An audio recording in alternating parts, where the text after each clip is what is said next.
Today we are talking about metacognition and study skills. Today, we will talk about metacognition.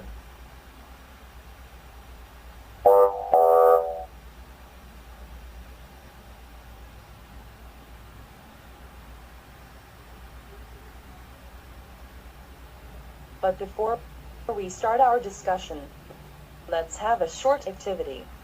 I call it the 3 good things exercise. Imagine that it is nighttime and before you go to sleep, you are recalling what transpired during the day. Think of 3 good things that happened today. Anything from the most mundane to the most exalted works, as long as it seems to you like a good, positive, happy thing. Write them down. Then, reflect on why they happened.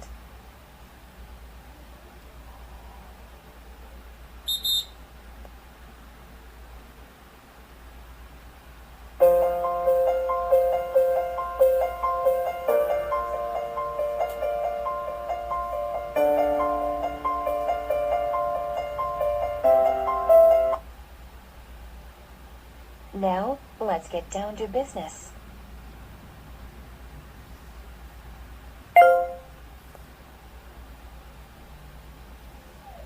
It is popularly defined as thinking about thinking. To understand it better, here are other definitions.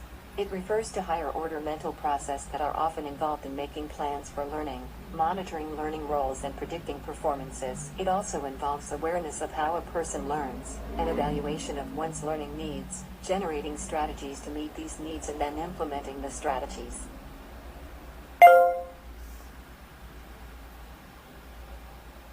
Can you make a guess? Students who manifest metacognition are confident and self-regulated learners. They demonstrate introspective skills as they question their thinking and resolve confusions.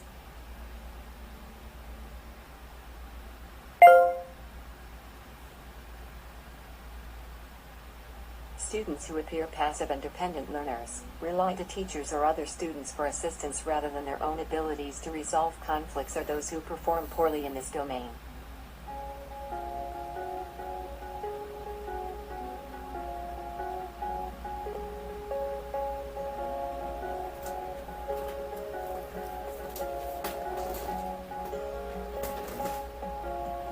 Since metacognition means thinking about thinking, it was divided into 2 distinct but interrelated areas. They are metacognitive knowledge and metacognitive regulation.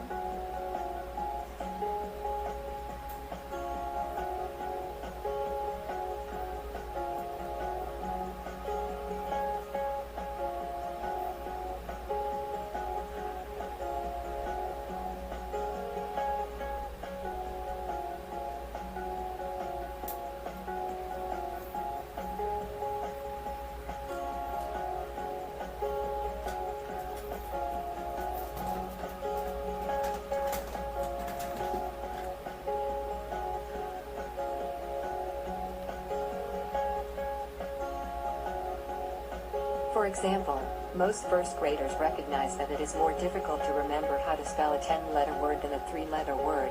The length of the word influences one's ability to remember its spelling. For example, procedural knowledge enables high school students to create an effective outline before writing a paper or take notes during a lecture.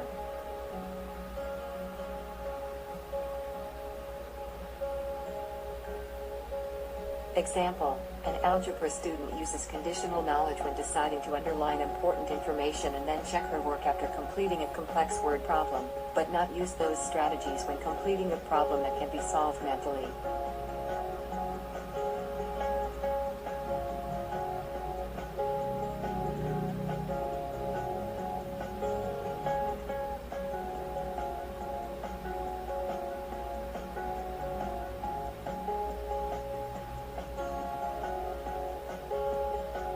Students who set goals related to the number of books or pages they will read in a week or create a plan for completing a term project are engaged in planning.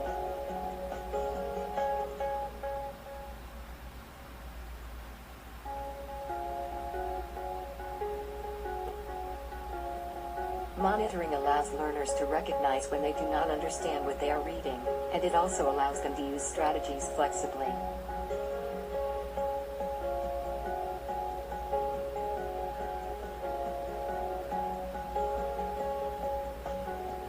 Students who are able to control their cognition are able to ignore potential distractions such as classmates' conversations and can keep their focus on the task at hand.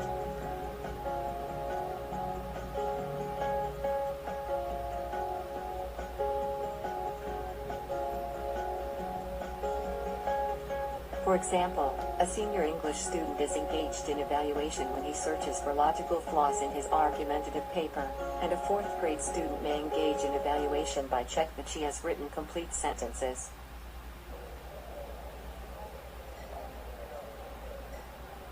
If I want to develop metacognition among my students, what are the factors that I must consider first?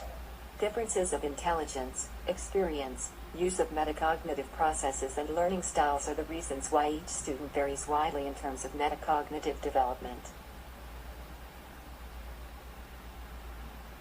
What does research have to say about developing metacognition and its relation to study skills?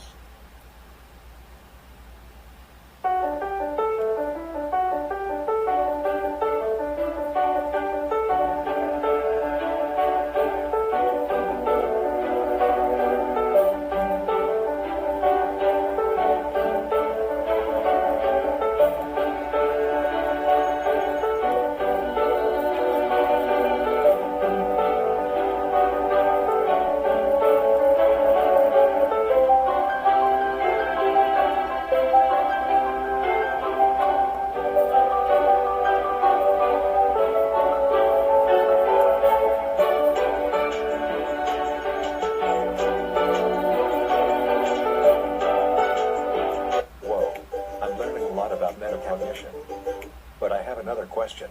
What should be my considerations in selecting or developing instructional materials to develop metacognition? Teachers must conduct activities that lead students to consider their knowledge levels, their learning processes, and their ability to monitor and adjust attempts at problem solving. Remember, metacognition instruction must be designed to build metacognitive knowledge, introduce and develop metacognitive skills, and help students develop a habit of using it. It is instruction with built-in supports for students' metacognition. I hope she won't get mad at me. May I ask another question? This will be the last. Can you give 5 effective strategies for developing metacognitive skills? It's not a big deal. It's my pleasure to share what I know because sharing is caring. Here are the 5 metacognitive strategies. Number 1, modeling. Number 2, reciprocal teaching. Number 3, explicit instruction. Number 4, self-assessment. And number 5, debrief thinking process. Number 1, modeling.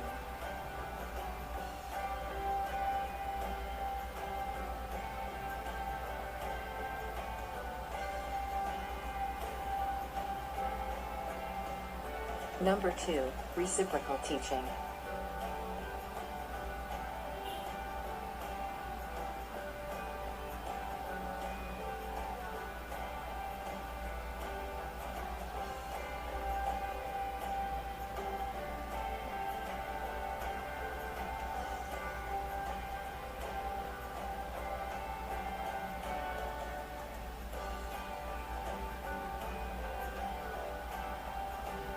Number 3, explicit instruction.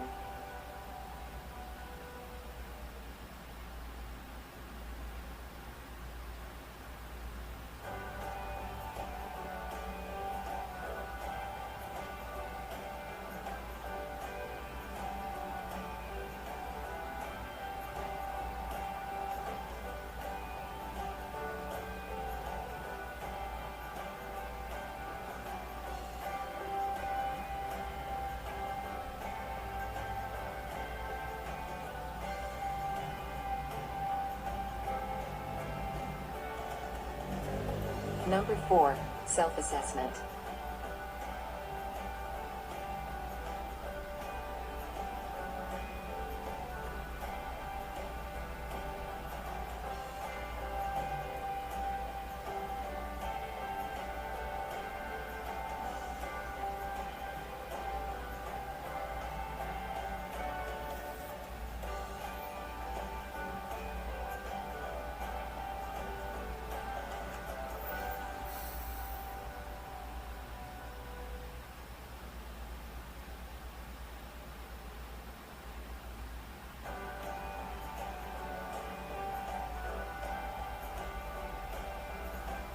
And number 5, debriefing thinking process.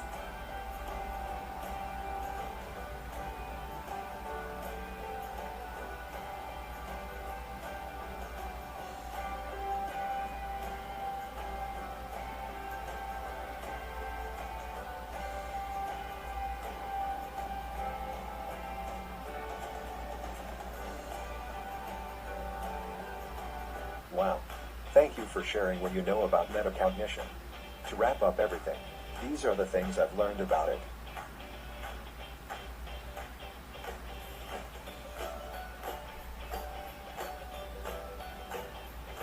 How about you? What did you learn about metacognition? Let's test what you've learned. Question number 1. Metacognition is popularly defined as blank about blank. Question number 2. What are the two components of metacognition? Question number 3. Aside from differences of intelligence, experience and use of metacognitive processes, what is another reason why students differ in metacognitive development? Question number 4. According to Flavel and Lambert, metacognitive instruction to students increases practical intelligence, which will help them gain greater insights into their blank. And question number 5, what do you call the strategy where the teacher publicly demonstrates metacognition? Here are the answers. Question number 1, thinking about thinking. Question number 2, metacognitive knowledge and metacognitive regulation. Question number 3, learning styles.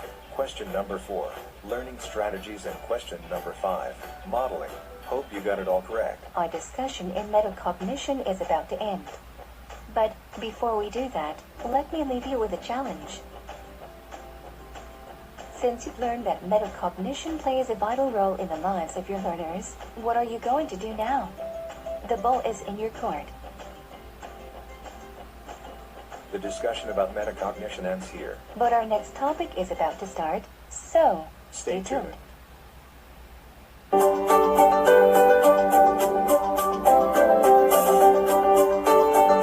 Study skills refer to techniques and strategies that help a person read or listen for specific purposes with intent to remember. Pattern, 2012. Based on DepEd English Curriculum Guide, 2016. These are used to organize, process and use information effectively. What is good performance in this domain? Learners who have good study skills know their learning styles and preferences, create a powerful mindset, use time effectively, and create and achieve goals. Vyond, 2015. They also demonstrate an understanding of useful strategies for purposeful literacy learning.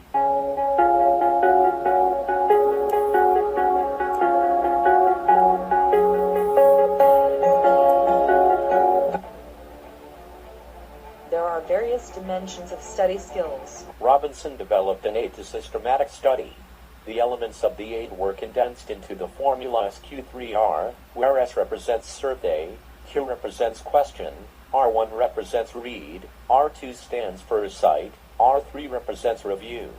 Similarly, POC developed another dimension of study skills, which is in the form of systematic technique, which is condensed into the techniques OK4R, where S stands for O overview, K key points, R1 recite, R3 reflect, and R4 stands for review. The above two techniques were further modified by Vyond, and he came out with technique known as the 2S3R here. S1 stands for study, S2 speed read, R1 recite or record, R2 review, and R3 reflect.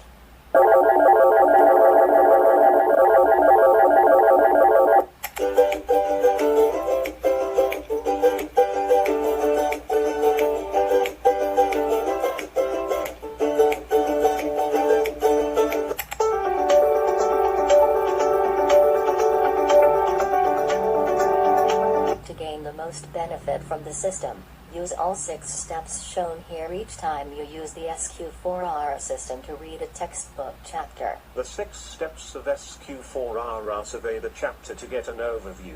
Write questions for each heading and subheading. Read the information, 1 paragraph at a time. Record by selecting a form of note-taking to record information. Recite the important information from the paragraph. and review the information learned in this chapter.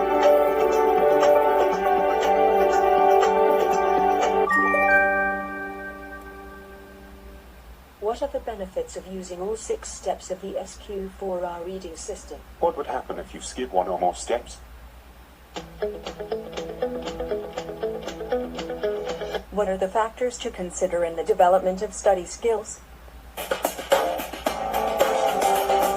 Do you know your learning style preference? By identifying your learning style preference, you are able to select powerful multisensory strategies to increase academic performance. Are you visual, auditory, or kinesthetic learners? To know more about your learning style preference and strength of your modalities, you may want to answer the learning styles inventory on the next slides.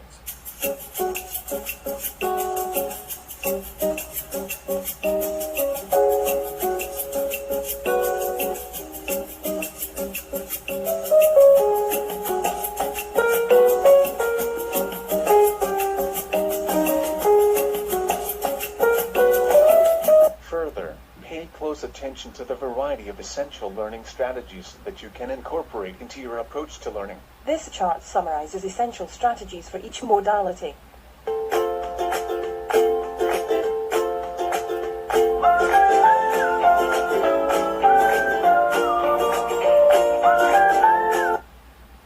Are you all set for a group activity? Bonga, bonga.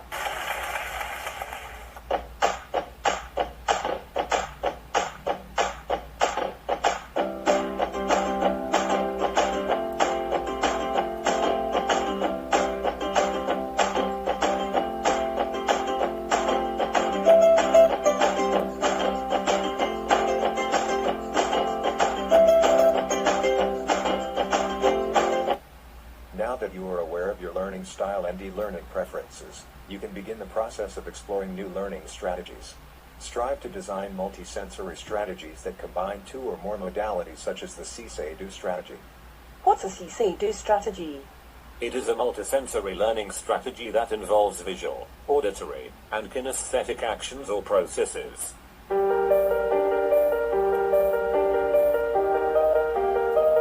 Do you know your strongest intelligences? As you explore multiple intelligences, you will realize that you already have skills and abilities in all 8 intelligences.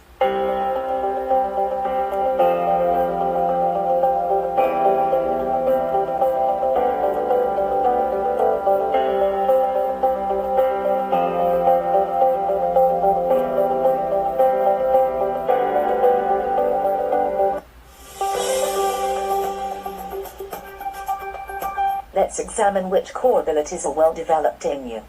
Let's try this. Do you show an ability to create, recite, and remember puns, jingles, or poetry? Do you perform complex calculations?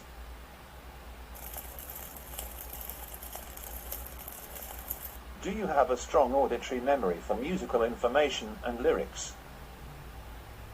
Are you able to fine-tune and train your bodies to perform at higher levels?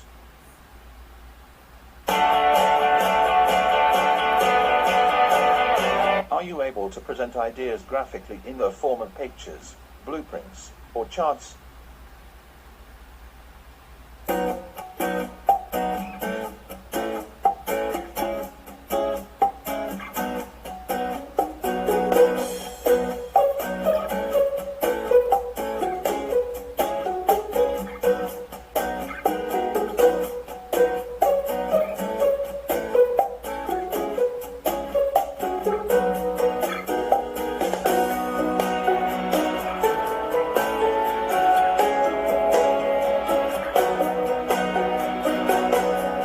Statement under each MI is just one of the many core abilities you believe that are well developed in you.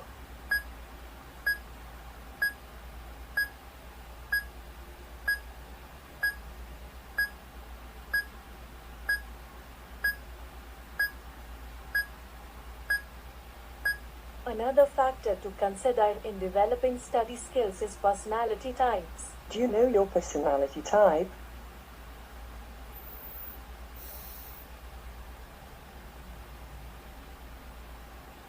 We say personality preferences are the building blocks of personality types. The 4 core building blocks identified by the MBTI instrument are the foundation pillars to understanding personality types. Being aware of your personality preferences and personality types, you will gain insights about where you focus your attention and how you take information, make decisions, and structure your life.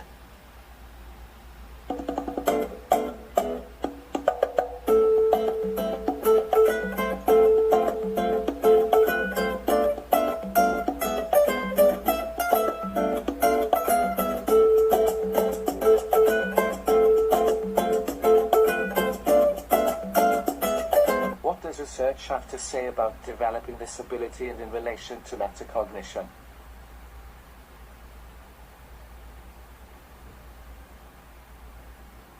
Knowing and using effective study skills is one of the elements that improves academic performance and completion of academic goals. Vyond 2015, page 40.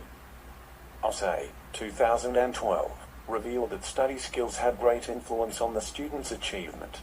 Metacognition helps you to be a self-aware problem solver and take control of your learning. By using metacognition when you study, you can be strategic about your approach.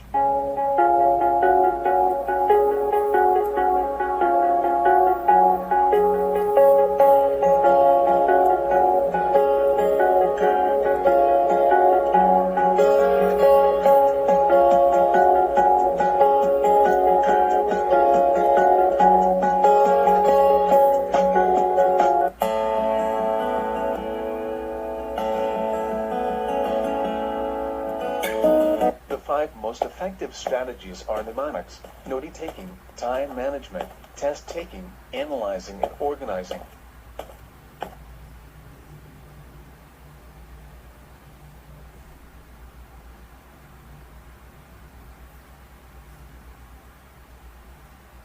HOLMES is a classic acronym for the 5 Great Lakes of Northern Michigan. It stands for Huron, Ontario, Michigan, Erie, and Superior. A classic example of an acrostic is the sentence, "Please excuse my dear Aunt Sally." The first letters of each word in this sentence represent the order of operations in math problems. Create an acronym for 10 body systems in humans: skeletal, digestive, muscular, endocrine, circulatory, nervous, reproductive, urinary, respiratory, and integumentary.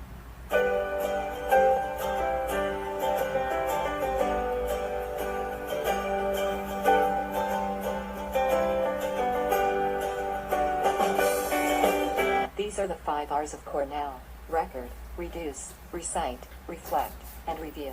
The goal of the Cornell note-taking system is to take notes that are so accurate and detailed that you may not need to go back to the book to study.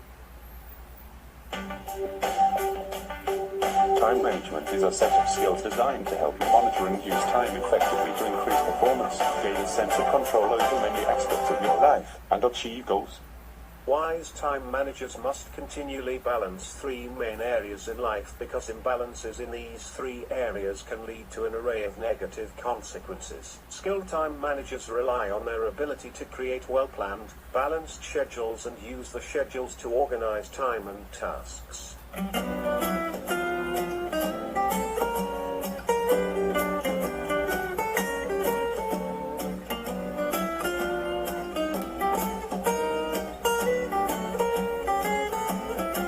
In preparing for your upcoming test, you may use summary notes, visual mapping, flashcards, comparison charts, and chapter outlines, large hierarchies. Another effective strategy for study skills is through analyzing and organizing chapter content using graphic materials. Now, let us find out what you have learned about study skills.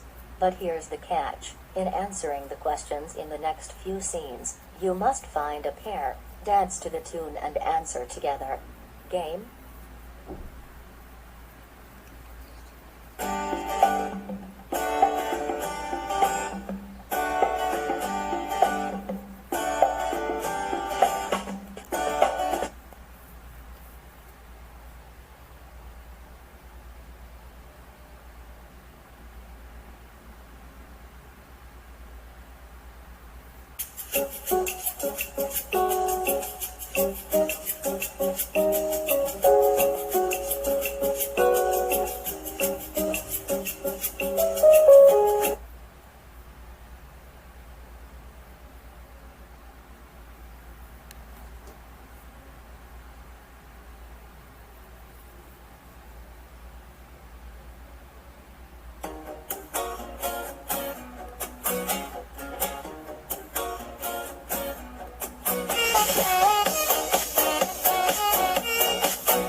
When I feel so sad and lonely, when my life seems pale and blue,